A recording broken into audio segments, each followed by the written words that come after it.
Hello there, and welcome to the Circling Seattle Sports Podcast. I am your host, Charles Hamaker. We're going to go over the Seattle Seahawks, Seattle Mariners, Seattle Storm, and Seattle Sounders this week. A pretty big week in the last week of Seattle sports, a lot going on, and some health things going on that I'll touch on here in a second. But it's an exciting time to be a Seattle sports fan just because just about everybody's in season right now or getting close to the season, if we're talking about the Seahawks there. But um, I find it best to just get into it. So for all of those teams, it was just announced today on September 7th that all of these buildings, whether it's Lumen Field, T-Mobile Park, or eventually with the Kraken and Climate Pledge Arena, vaccination status and or a negative test within 72 hours will be required to attend these games in person. That was announced from just about all Puget Sound area teams, from the Mariners to the Seahawks, the Sounders, the Storm, the Kraken. That's a big thing. Vaccination status is going to be huge.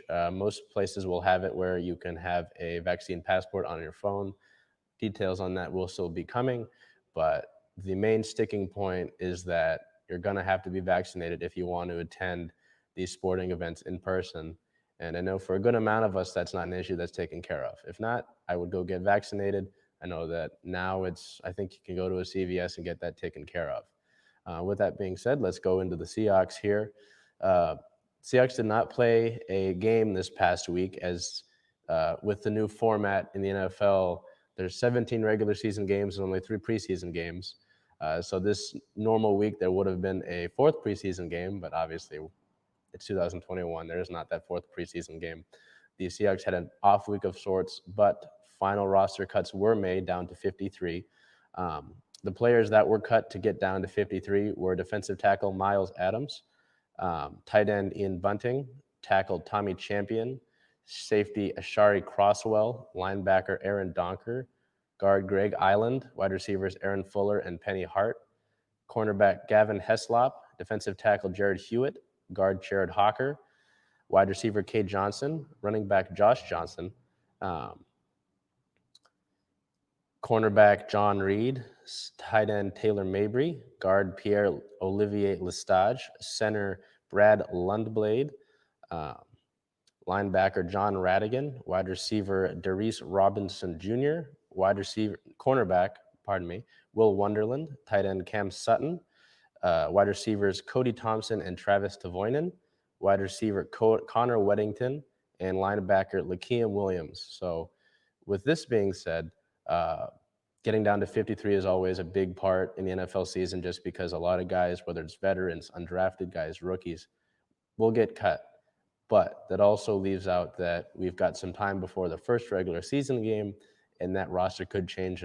Flyers could be picked up on some guys as we jump to September 1st here, where that did happen with the Seahawks picking up cornerback Nigel Warrior and center Dakota Shepley off of waivers and signing 14 players to the practice squad. You have 16 player slots for the practice squad, and they filled up 14 of them with defensive tackle Miles Adams, linebacker Aaron Donker, guard Greg Island, wide receivers Aaron Fuller and Penny Hart, defensive tackle Jared Hewitt, wide receiver Cade Johnson, running back Josh Johnson, guard Pierre-Olivier Lestage, tight end Taylor Mabry, defensive tackle Robert Nkemdiche, cornerback John Reed, linebacker John Radigan, and wide receiver Cody Thompson. So you see a lot of those names come over from the guys who were cut down to get to 53. It's not always the end of the road at the 53-man cut. A lot of guys, like Doug Baldwin was a guy who went undrafted. There are a lot of guys who took the undrafted route and, made the squad in a different way. It's, people persevere, athletes persevere. So the 53 cut is not always the end of the road.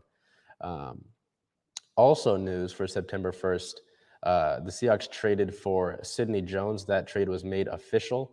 The former Husky standout cornerback was acquired from the Jaguars for a 6th-round pick. With the Seahawks being so short at cornerback, it was a move that made a lot of sense, and it was a move that I personally liked just because the Seahawks finally took a Washington DB and acquired one, having several chances to take one, whether it was Kevin King or Budda Baker in the draft. One finally landed on the team. It was just through a trade. So Sidney Jones is somebody that, since the trade was relatively recent, is going to have to get up to speed with the Seahawks, whether it's technique and just getting familiar with the defense. He will have to get up to speed, so we might not see him, all the way integrated until maybe week 2 or week 3. But that is a move that will bolster the cornerback room. Staying in the secondary on September 1st as well, on that day of news, safety Quandre Diggs stated that he is not holding in. The starting free safety stated that he is not, in fact, holding in, as he is just getting some things cleared up financially and expects to be back at practice soon. September 2nd, the team had a couple signings, signing quarterback Jake Luton to the active roster. Luton is a Marysville native, so kind of a local guy. And they also signed cornerback Michael Jackson to the practice squad. They placed tackle Cedric Ogbuehi on IR and signed tight end Mark Vital to the roster. Mark Vital has an interesting story.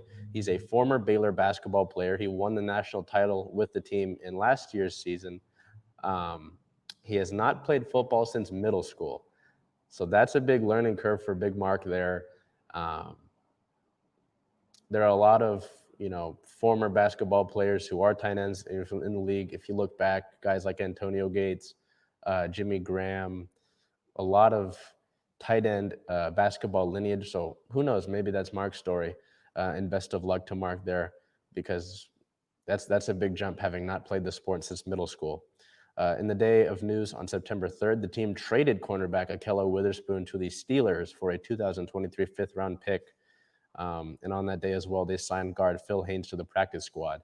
So as I talked about the cornerback room getting bolstered with the trade of Sidney Jones, Ahkello Witherspoon was jettisoned over to Pittsburgh.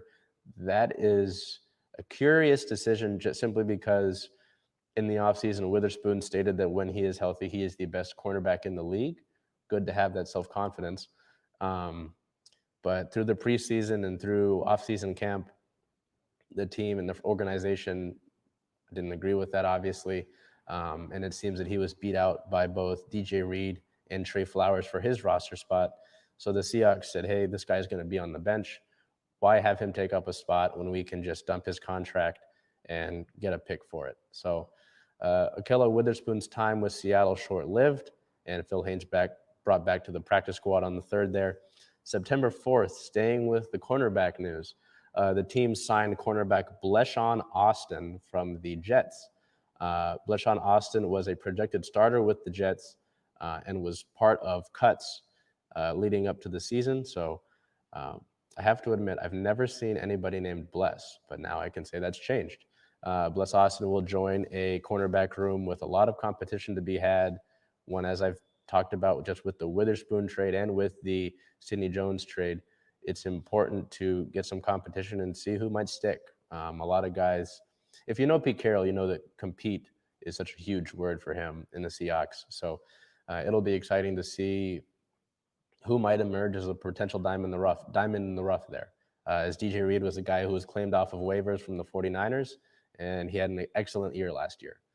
On September 6th, Russell Wilson, Bobby Wagner, and Nick Bellore were all named captains of the team. They were all voted on to the captain roles by their teammates, and will all have the captain patch on their jersey when the season starts up. Also on the 6th, Dwayne Brown ended his 6-week hold-in. The team did not have plans to give the 5-time Pro Bowl offensive lineman an extension before the season. When that was announced, he will play week 1 versus the Colts. And take what I said about Dwayne Brown into mind, because on September 7th, the team came to an agreement with Dwayne Brown on a deal. The team gave the left tackle more upfront money and incentives, as well as maxing out his contract to $12 million this season, and essentially gave him what he wanted. It's important. I cannot stress this enough. If you know the Seahawks, you know that offensive line has been sort of a continuous issue for them just about since Walter Jones retired, really. So to lock up a guy who's been an anchor on the left side, on Russell's blind side, is huge. And as I talked about on the CSS last week, that, if I'm in the front office, I'm just giving this guy a deal. His importance is way too high to mess around with that. And essentially you're messing with Russell Wilson's health. So, they get that contract out of the way after a few weeks ago, taking care of Jamal Adams. things should be good contract-wise for the Seahawks. I say should because you never really know. Um, but it's good to get Dwayne Brown extended and to make him happy. Uh, Roster moves also on September 7th. Wide receiver Penny Hart and cornerbacks John Reed and Bless Austin were added to the active roster. And tight end Kobe Parkinson, cornerback Trey Brown, and cornerback Nigel Warrior were all placed on IR.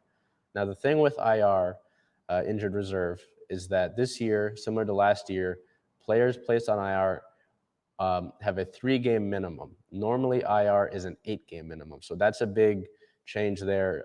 We can see, Parkinson, Brown, and Warrior back by week 4. So that's an important step, especially with the way injuries have gone last year and might go this year. In league-related news, KJ Wright, former Seahawks, signed with the Raiders. After spending his first 10 years with the Seahawks, Wright moves on to the black and gold down in Las Vegas. KJ has had a big impact on not only this organization, but the area. So it's a blow to lose KJ, but it was obvious that the team seemed to be moving in a different direction, away from Wright with the younger linebackers. So no fault on KJ for wanting to look elsewhere, and nothing but the best there, simply because of the impact that he had on the players in this organization, as well as the people in the area of the Pacific Northwest. So big thank you to KJ Wright and best of luck with the Raiders this season. Coronavirus updates around the league. This is not necessarily Seahawks related, but is interesting to see considering, how I mentioned vaccine status as we started off.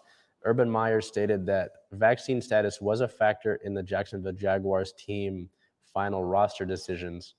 And then the next day, the Jaguars made a team statement that no players were released due to their vaccine status.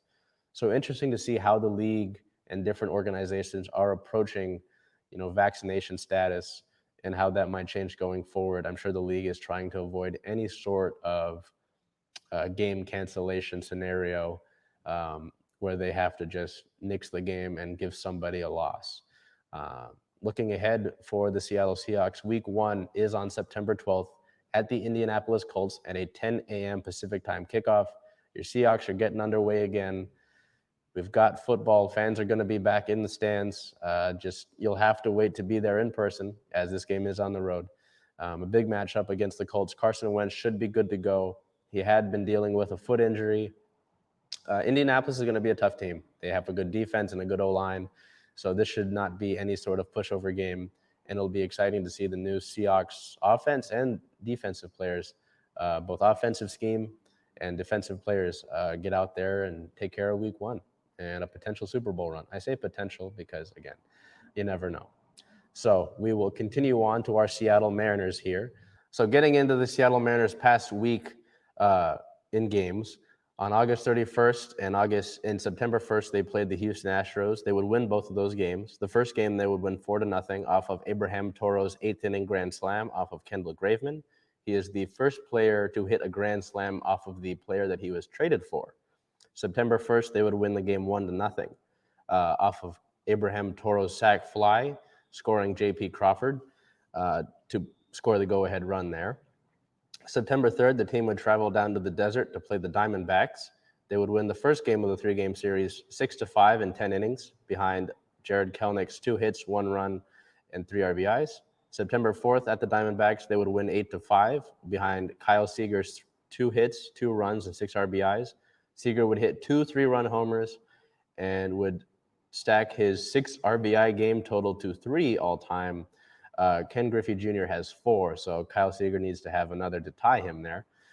September 5th at the Diamondbacks, they would win in 11 innings, 10-4.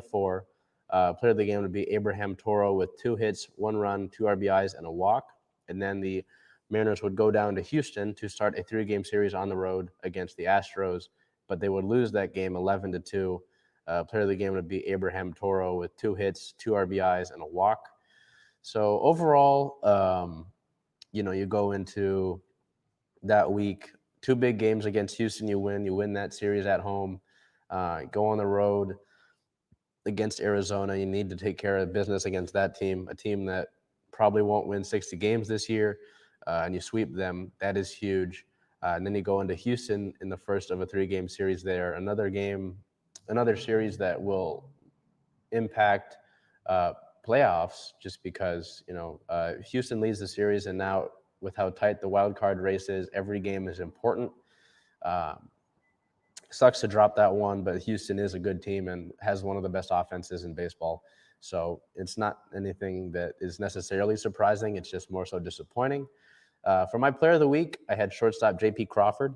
In 23 at-bats in 6 games, he had 9 hits, 6 runs, a double, 2 RBIs, 10 total bases, 4 walks, a 3.91 batting average, a 4.81 on-base percentage, a 4.35 slugging percentage, and a 9.16 on-base plus slugging percentage. So JP sort of returning to a June form there, especially at a time that they need it. September is going to be a huge month for our Mariners here. They sit at a 75-63 record, second in the AL West after passing Oakland this past week, which is huge because at this point you're 5 games out from Houston. Who knows, if you get hot and Houston doesn't, then you could take the division. I think the last time that this team took the division was 2001. I was born that year. That is insane to think about. So for the wild card, they are currently 3 games out from second place wild card, behind Toronto. Toronto has the tiebreaker over Seattle because we have the same amount of wins, but Toronto has 1 less loss. So that is why currently Toronto is ahead of us.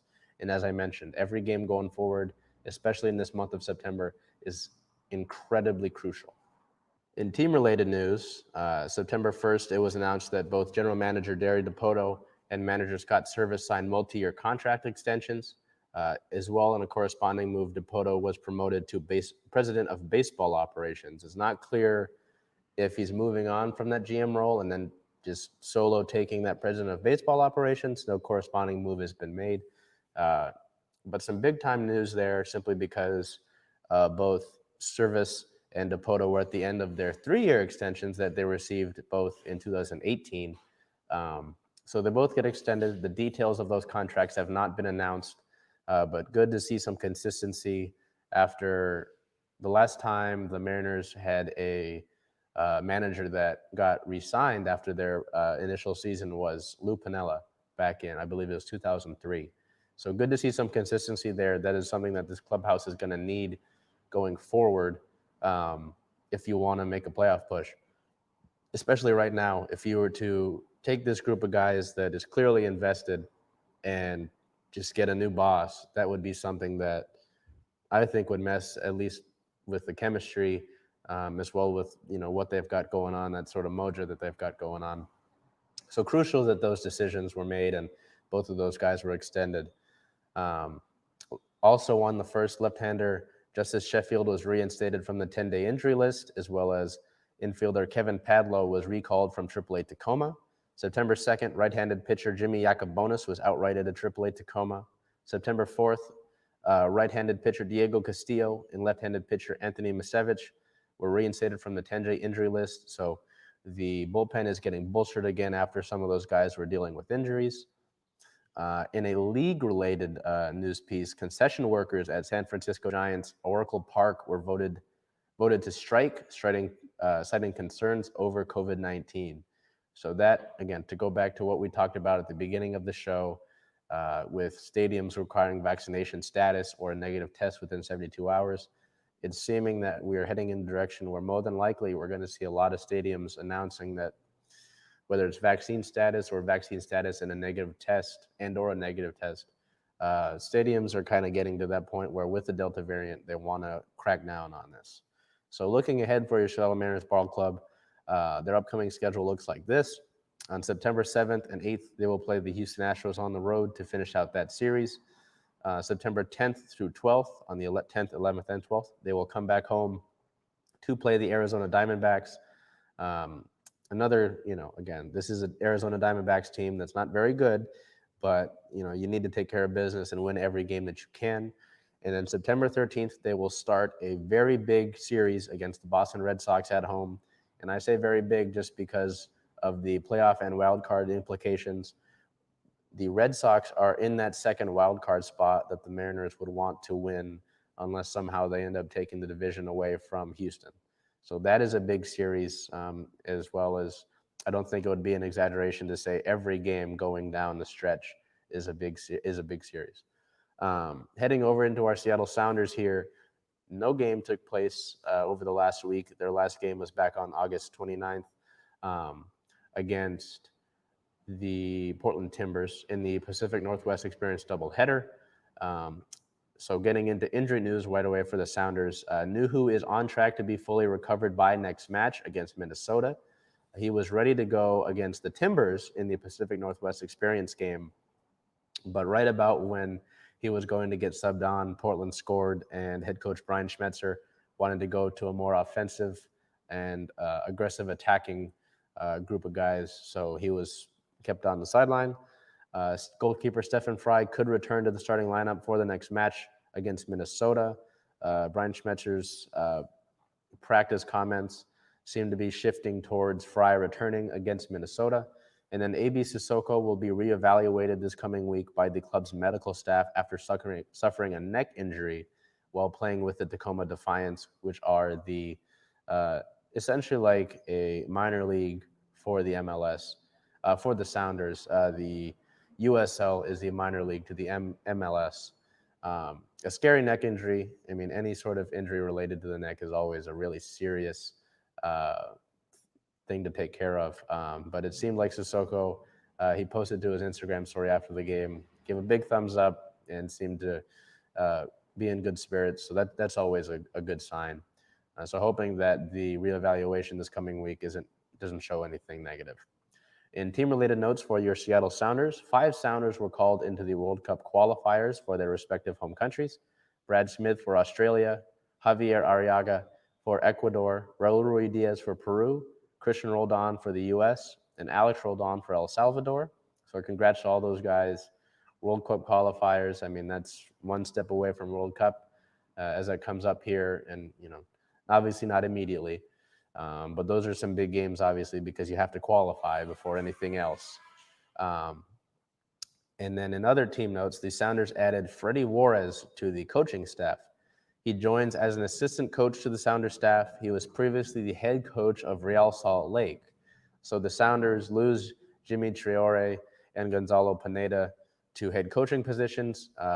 Gonzalo with Atlanta United and Jimmy to an overseas team, and add a former head coach to the coaching staff. That says a lot about the Sounders culture and what they have built over years since they have returned to the MLS. The team sits at a 12-win, 6-draw, 4-loss record still, as nothing changed over the past week. They are still first in the Western Conference, only up by 1 point to the second-place team, and they are second in the MLS in points with 42 behind New England. Looking ahead for the Sounders, their next match is Saturday, September 11th versus the Minnesota United FC on a 2 p.m. kickoff back here at Lumen Field. The Seattle Storm, in their past week, only played one game against the New York Liberty in a win, 85-75. So they snapped their 3-game losing streak, get back into the winning form. Player of the game would be forward Breonna Stewart with 33 points, 8 rebounds, 5 assists, 1 steal, and 2 blocks. Big to get back in the win column. New York is a team that seems to be putting it together with Benaja Laney and Natasha Howard and Sabrina Ionescu. So good to take care of business there, get out of that sort of funk they've been in since post-Olympics, and get back into the win column. Injury-related news, Jordan Canada is dealing with a right knee injury that is stated as a day-to-day situation. But I want to put a pin in that, because head coach Noelle Quinn, in her post-game press conference, did not want to speak or put a word out on whether or not Canada would be good to go for playoffs. That is not a guarantee. So that is something to monitor for the backup point guard for the Storm, something to take note of, and we'll have to see how that plays out as we finish out the upcoming last few weeks of the regular season. In team-related notes, the WNBA revealed the top 25 players in league history for the 25th anniversary of the league. The Storm players that were on this list included Sue Bird, Swin Cash, Yolanda Griffith, Lauren Jackson, Katie Smith, Breonna Stewart, Cheryl Swoops, and Tina Thompson. So to have that many players on the top 25 players in league history is big, and it'll be exciting to see the next 25 years in the WNBA, and hopefully some more Storm championships. The Storm sit at a 19-10 record. They are now third in the West, fourth in the league. A little bit of a drop off, as I mentioned. That sort of struggle, sort of mini tailspin since the Olympics has dropped the Storm all the way down from second in the league behind Connecticut down to fourth in the league and third in the West. Looking ahead, on September 7th, they will play the Washington Mystics, and September 12th, they will play at the Los Angeles Sparks. That has been your past week in Seattle sports, looking at your Seahawks, Mariners, Sounders, and Storm. Let's see, your Seahawks are coming back this upcoming week. Your Sounders are coming back this upcoming week after sort of a null week, some doldrums there, I guess, to get through. The Mariners had a relatively good week outside of the big loss to Houston, and they've got a crucial next week coming up. And the Storm got out of their losing ways and are looking at some big matchups against Washington, who's got Tina Charles and Elena Delle Donne, as well as Natasha Cloud to worry about here at home tonight, and going down to play LA in the league that is never easy. So Seahawks are coming back to regular season. Sounders are in the regular season. The Mariners are getting towards the postseason. I'm going to be hesitant about, leaning towards postseason. And your Storm are looking to close out strong. And hopefully, if they win out and if Minnesota loses one of their remaining games, then they will lock up the second seed, giving them a 2-week bye as opposed to a 1-week bye. So that's big. I have been Charles Hamaker. I appreciate everybody that's tuned into this, and I will see you next week for your week in Seattle sports.